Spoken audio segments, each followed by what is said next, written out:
Hey guys, it's Maxie here. Welcome to episode 6 of the Young Team, our Motherwell Football Club save on FM 19. Join us today for our match against St Johnstone, where we've kind of a little bit of a strange start to the season. There's games that we shouldn't really be taking any points from, that we're taking points from, and there's also games that we should be winning, where quite frankly we're not. Not real much changed since the last episode. We've given a new contract to Karen McHugh. Same amount of wage, just gives him an extra year on his deal. Protects us in case there's any interest in him, so we don't lose him. Now, Bosman, apart from that, the only other person is really just a couple of players going out on youth development loans, thus enabling them still to play with our reserve team. We unfortunately will not be going to Hampden, but we will cover that. So he joined us the last time against Hearts. Now, how disappointing is that? You go to Aberdeen, you take a shot, 2-0 lead through Gaboli, Aribe, and Curtis Main, but then unfortunately we just couldn't hold on to it, and yeah, we just completely bottled. I love that I've not even got the team lineups for that far back, but yeah, Graham Shinney scoring in injury time, so a bit disappointing we switched off there. Sam Cosgrove scoring in the 86th minute, and then 90 plus 5. Big Stewart, pretty much slide tackles Trevor Carson 50-50, so it's one of those ones and it just rolls into the back of the net. So a pretty disappointing result there. We tried to lift ourselves up for this match against Aberdeen, a chance to go to Hampden, but unfortunately, going behind twice, once in normal time for Mackay Stephen, Gaboli scoring for us then, Sam Cosgrove scoring again, and Danny Johnson for us. But unfortunately, we just didn't really have any great technical players on the park, so penalty takers meant, Curtis Main ended up missing, Richard Tate. Don't know why I put him as fourth, but I just felt like he's somebody in real life that just looks like he could take a penalty.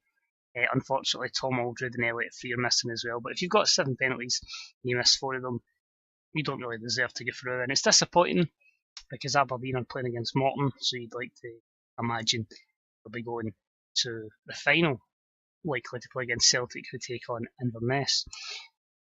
Then travelled to Rugby Park. I was happy to get a point here, and with the amount of injury list that we've had, was a good point. It managed to see us give a run out to Liam Brown as well. That's how short numbers we were in the middle of the park, that his rush to the first team get escalated a bit quicker.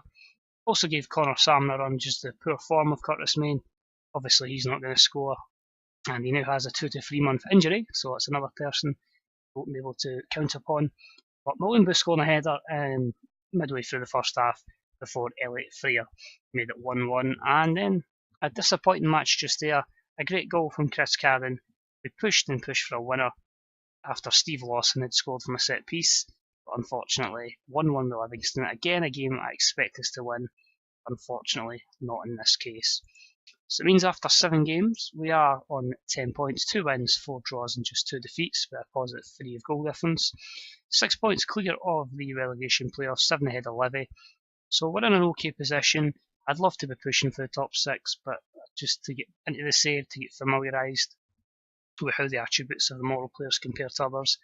I do just want the first easy season, stay up, and then start to recruit and make our team play to how I want to be playing football. High press, get stuck into them, and just go for it really.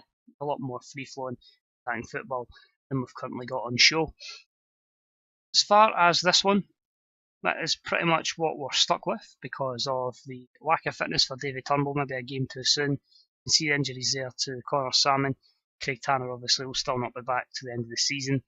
Liam Donnelly misses out, as I want to get the likes of Charles Abbey in to give me as many options up front as possible. He's the actual natural striker. You can bring McCormack in as a 10. The likes of McCormack's back from injury, Alex Rodriguez, Gorin, and Peter Hartley as well, so it is going to give us options, but we stick with what we've got. I'd maybe want to change something in the middle with Campbell and Cadden a bit fatigued, but we'll roll with it because they are 2 of our more important players. With Freer starting on the left, it just means we now have 2 natural wingers instead of inside forwards. But on form, we've been pretty good, so we'll stick with that. We're just hoping we get something from likes of Curtis Main. I did look to maybe make a change at right back, but we'll persist William Grimshaw, meaning again Richard Tate is out of position.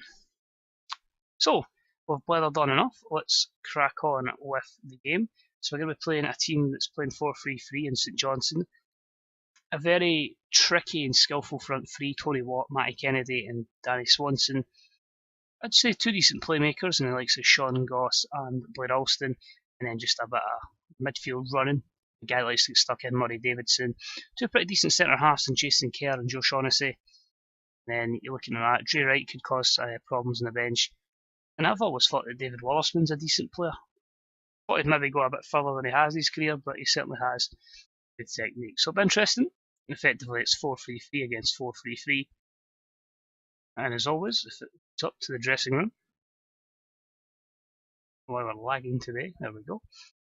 Team talk, stick to calm, and we'll just tell the guys to get and play their natural game. They seem to be struggling a little bit. At Fir Park, we don't seem to be quite getting the results we're getting away. Matches I would expect us to win, we don't seem to be taking the 3 points. This one, if we can win, it's good because it gives us a wee cushion over St Johnstone.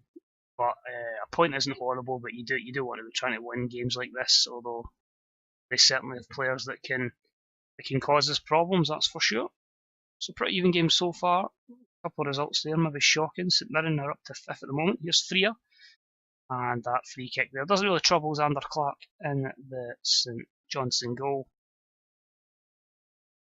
Apart from that, it's our only real chance, starting to kick in now, but maybe that's something we need to work on, is just creating more clear-cut chances. Maybe it's because we have the lack of support for Curtis Main, but that's what you're hoping the likes of Chris Cadden can break through and give an extra body. So here's Curtis Main, out to Cadden. He's going to shoot. He's got a lot of goals from long range this season so far. Flick on from Curtis Main, he comes back to him, he shoots, and he doesn't do that in real life. It usually gets saved, but a 20-yard strike there, Curtis Main into the bottom corner. He does like a long range shot in real life, and that one's certainly no different there, except in the back of the net. So give it that. I like this, we're having a bit more of the ball. Maybe we'd like us to be creating more chances, but yeah, promising so far. As I say, the worry will be when the legs start to go with Cadden and Campbell, but hopefully we can get to the stage where we can, even in their development, look to improve their stamina attribute. That's another tackle there from Brian Easton, and that's him sent off for a second bookable offence. Scott Tanzer comes on for Danny Swanson. It's a shame for him because he's had a long-term injury in real life. Brian Easton obviously was down in the Premier League with Burnley back in the day, but injury's really taken its toll on him.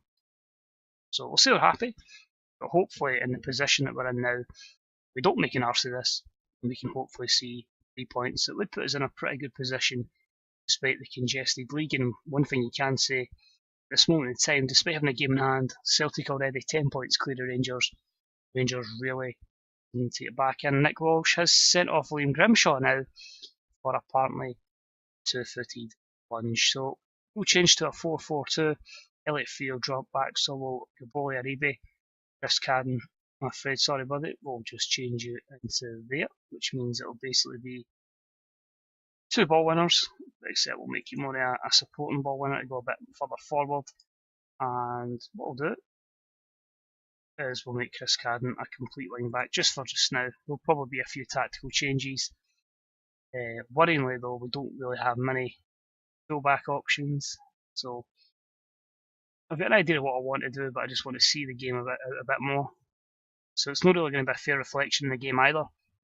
The fact that it's 15 shots to 4, but predominantly you'd imagine a lot of them would have been when St Johnstone were a man down. We're going to make a change, and that is going to be Alan Campbell coming off, just replaced by Alex Rodriguez-Gorin. Change him from a ball winner, just really someone that can just, support play, just really get the ball up to Curtis Main so we don't invite any pressure unnecessarily onto ourselves.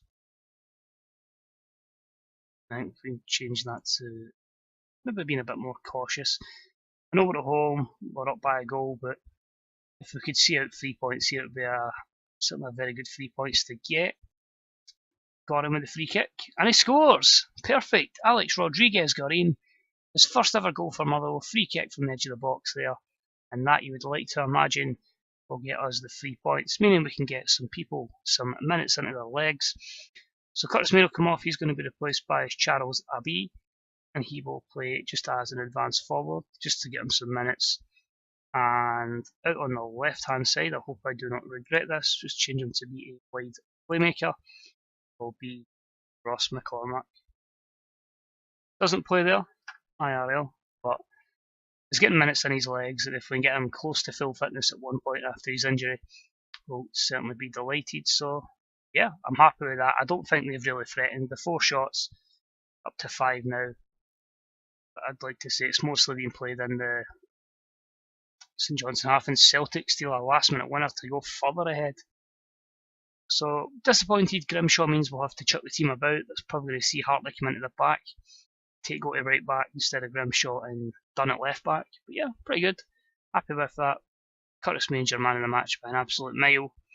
Good performances all round there. Gorin, Tate, the whole defence actually, all with +7 ratings. You can see they're just a poor day at the office for St Johnstone. So we'll give the boys very happy with how you played. We'll kick into the main screen. We'll take a wee look at the league table and see how we stand now. So Celtic lead the way by 7 points. They have 25 from a possible 27.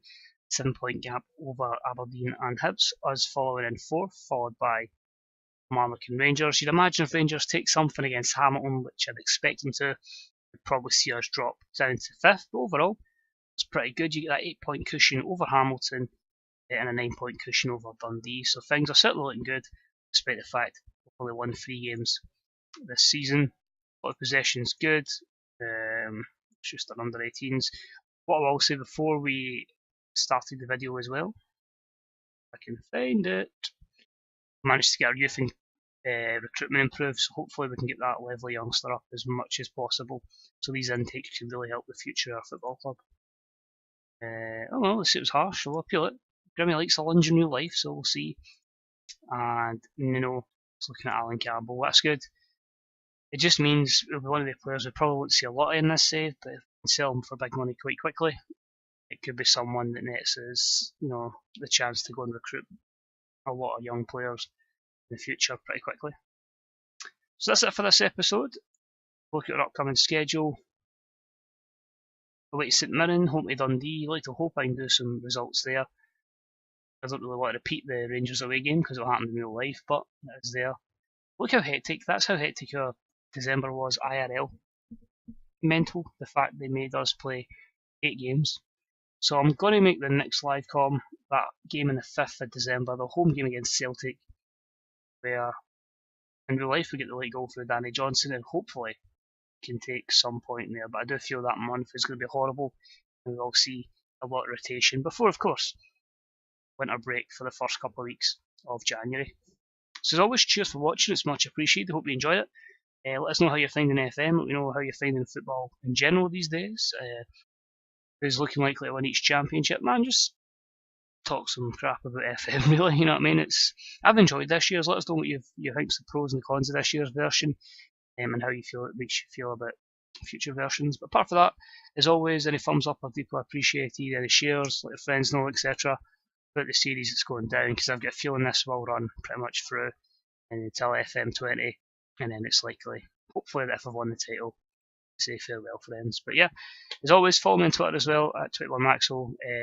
I'll be posting basically stuff about my offline save at the time of recording at Levski Sofia, and it's going pretty shit, so we have to use a full transfer window to try and fix that. But I've got a feeling that challenge in particular will take me right through FM20, a good bit of that, so hopefully I won't cave into pressure and by FM20 I just decide to retire off into the sunset and actually go and do my coaching badges. But cheers for watching, much appreciated. Enjoy the rest of your day. See you later. Bye bye.